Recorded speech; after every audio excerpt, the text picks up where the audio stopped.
The Cruise episode 2 cek. So, bagi kalian yang belum nonton episode satunya, kalian bisa cek di video gue sebelumnya. Dan tanpa lama-lama langsung aja kita ke spoilernya. Jadi, adegan pertama ini, bosnya ini kan mau balik kantor. Tapi dia ini lagi bingung nyari tutup pulpennya kok tiba-tiba hilang.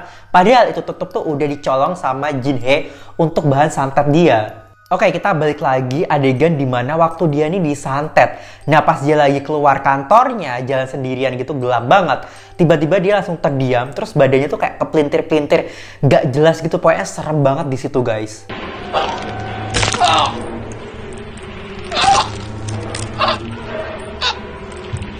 Lalu para detektif yang menyaksikan rekaman CCTV pas waktu dia kepelintir-kepelintir gitu, mereka tuh pada nggak percaya, dikiranya dia diracun atau sengaja dibunuh orang gitu. Padahal dari rekaman CCTV-nya udah jelas banget kalau dia sendirian dan meninggalnya tuh kayak udah nggak masuk akal gitu. Abis itu asistennya Pak Jin yang punya Forest itu ditelepon kalau orang itu tuh kayak meninggoy, dan meninggoynya tuh kayak gak wajar, aneh banget gitu. Akhirnya dia nyuruh coba dong kirim fotonya tuh gimana pas waktu dia meninggoy buat bukti. Lalu keesokan paginya si Jin Hye ini datang ke kantor suaminya, which is yang ketua detektif itu, untuk nanya, hah, yakin tuh bos gue meninggal dunia? Kok bisa gitu? Apa yang terjadi? Dia kaget banget di situ, shock. Akhirnya Jin Hye ini diinterogasi sama detektif itu karena si Jin Hye ini kan juga orang terakhir yang ditemui sama bosnya itu kan. Tetapi pada waktu ini tuh Jin Hye belum tahu nih dia meninggalnya kayak apa, belum dikasih foto-foto mayatnya gitu guys. Lalu ganti adegan ketika asistennya Pak Jin ini nerima hasil foto mayatnya ini, dia langsung lari untuk nemuin bosnya gitu, nunjukin ini loh fotonya. Nah begitu Pak Jin ngeliat foto jasad orang itu, dia ini berpikir aneh, ini kayaknya ada sesuatu yang gak beres nih dari kematiannya. Akhirnya si Pak Jin itu nyuruh untuk nelpon Bu Jin, partner yang jadi dukun itu loh, yang juga ikut-ikutan ngebunuh ibunya Sojin pas waktu kecil itu. Ya jadi Bu Jin sama Pak Jin kok namanya sama-sama Jin ya? Ya mereka udah kerjasama dari lama banget guys. Lalu si Jin Hye ini langsung mencari keberadaan Sojin. Dia ini siapa sih, dari mana berasal? Nah akhirnya dia ini berhasil menemukan sekolahnya Sojin dan dipantengin tuh dari luar sekolah mana nih Sojin, ayo kayak keluar. Terus mayatnya dari orang itu kan diotopsi kan, tetapi dokternya tuh juga kebingungan karena baru pertama kali dia menangani kasus ini dan tidak ditemukan apa-apa di dalam tubuhnya gitu loh. Ya aneh aja karena kepelintir-kepelintir gitu loh. Lalu para detektif itu mencari tahu nih riwayat panggilan terakhir dari sang bosnya yang udah disantet itu, kira-kira siapa sih? Dan ternyata ditemukan riwayat panggilan sama bawahannya si Pak Jin itu yang kemarin sempat ketemu yang disuap sama duit itu loh guys. Lalu next ini ada asistennya Bu Jin ini rada-rada koplak sih orangnya. Dan dia ini lagi menjemput Bu Jin kayak dari luar negeri gitu loh, intinya dari mana gitu, dijemputlah ke bandara guys. Baru aja nyampe, terus Bu Jin ini langsung ditelepon sama Pak Jin, suruh cepet-cepet datang ke kantornya, soalnya ada sesuatu yang mendesak. Karena ada santet ini, makanya dia takut akan datangnya santet ke dia gitu loh guys. Makanya dia kayak pengen butuh bantuan dari Bu Jin ini. Lalu ganti adegan, si suaminya Jin Hye ini, si detektif ini pulang ke rumah kan, tapi dia ini nggak lihat keberadaan si Jin Hye, kok rumahnya kosong. Ya udahlah, akhirnya dia rebahan di kasur. Nah pas waktu dia rebahan gitu, tiba-tiba ada yang ngeganjel.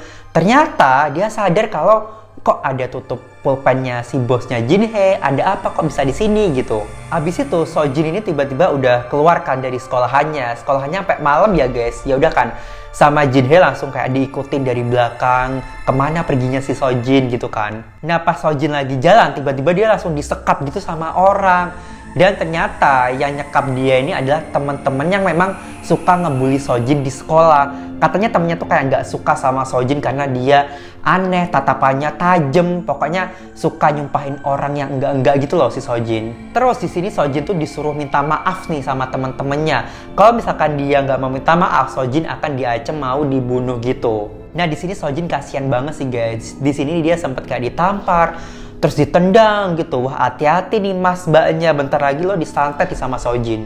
Tiba-tiba Mbak Jin Hye ini langsung datang nyamperin Sojin itu. Dia langsung teriak, gue mau ngapain lo, bubar nggak bubar? Kalau misalkan kalian nggak bubar, gue telepon polisi nih supaya nangkep kalian nih bocil-bocil. Dan bener aja sih dugaanku, si Sojin langsung auto nyantet salah satu temennya itu. Dengan cuma disentuh tangannya doang, orang itu auto kayak tiba-tiba mimisan gitu loh. Yang awalnya sedikit langsung kayak keluar banyak gitu darahnya dari hidungnya.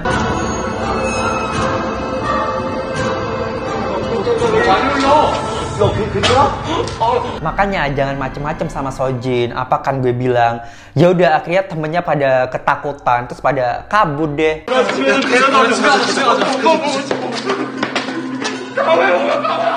Oke, ganti adegan. Akhirnya Pak Jin sama Bu Jin ini kayak ketemuan kan di suatu restoran gitu. Terus Pak Jin ini nunjukin nih foto mayat orang itu ke Bu Jin ini, sebenarnya kenapa sih? Terus Bu Jin bilang kalau orang ini tuh memang disantet beneran, tetapi bukan sembarang santet, tetapi dia ini memiliki roh yang tidak biasa, yang kuat gitu. Berarti Sojin ini roh jahatnya tuh kayak kuat untuk menyantet orang. Terus Pak Jin ini pengen dibuatin jimat kan sama Bu Jin, karena dia ini khawatir akan disantet gitu loh.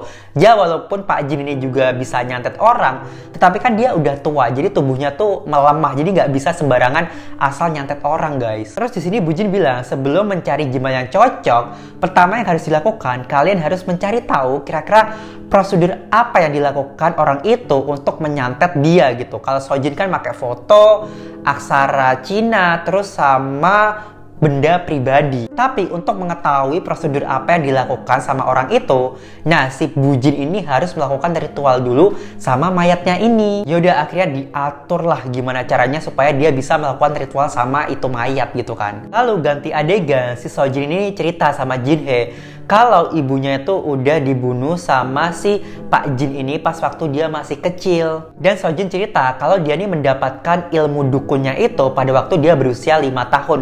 Entah gimana caranya, jadi kekuatan santetnya itu ya waktu dia berusia 5 tahun itu. Terus Jin Hye ini juga tanya, kok lo bisa nyebut kalau Pak Jin ini adalah roh jahat gitu? Terus Sojin bilang kalau memang dulu ibunya tuh melakukan semacam ritual lah sama Pak Jin.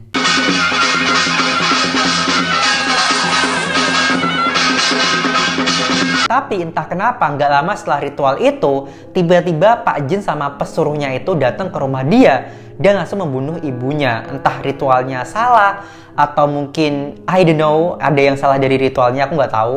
Terus dia juga cerita pada malam itu dia nih sempat nggak bisa lolos dari rumah, tapi akhirnya dia bisa melarikan diri dari rumah itu yang udah kebakar gitu. Ya udah, akhirnya Sojin kayak lontang-lantung di jalanan sendirian, tidak ada orang yang mau melirik dia, bahkan kayak mau ngeadopsi dia. Ya udah kan, akhirnya dia berakhir di tempat panti asuhan gitu kan, dia dibesarkan di sana, guys. Nah, si Sojin ini sebenarnya tuh udah memantau si Pak Jin ini dari lama banget, pokoknya bener-bener dikepoin lah si Pak Jin ini nih.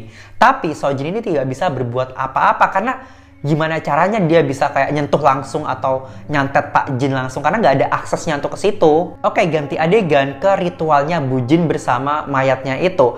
Yaudah, akhirnya dia mencoba untuk melakukan ritual itu dengan kayak loncat-loncat, diiringi dengan musik-musik dan tarian-tarian yang menurut aku tuh serem banget sih, beda ya sama di Indonesia.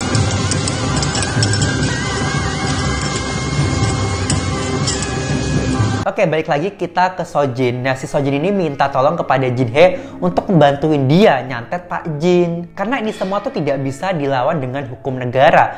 Dan ini semua tuh ada hubungannya dengan ilmu hitam, roh gaib, dan dunia persantetan. Makanya si Sojin ini minta tolong sama Jin Hye untuk ngambil barang pribadinya dari Pak Jin. Tapi tidak semudah itu, Ferguson. Terus si Jin Hye ini sempat flashback lah pada zaman dia SMA. Nah, mungkin dia ini masih terbayang akan kesalahan sama temennya waktu SMA. Dia nggak bisa nyelamatin orang, makanya di sini dia mulai, apakah gue ngebantuin Sojin atau enggak ya gitu.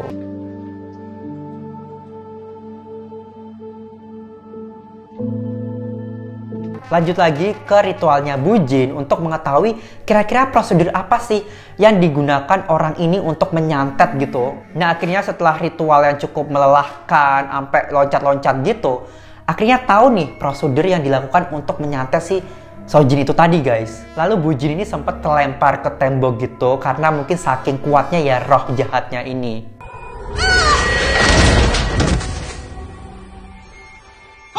Yaudah, akhirnya Bu Jin udah ada gambaran di otaknya dan tahu nih prosedur yang dilakukan untuk menyantet, yaitu foto, tulisan dalam aksara Cina, dan benda pribadinya. Wah, ketahuan nih Sojin. 재밌는 신이 붙은 놈이네.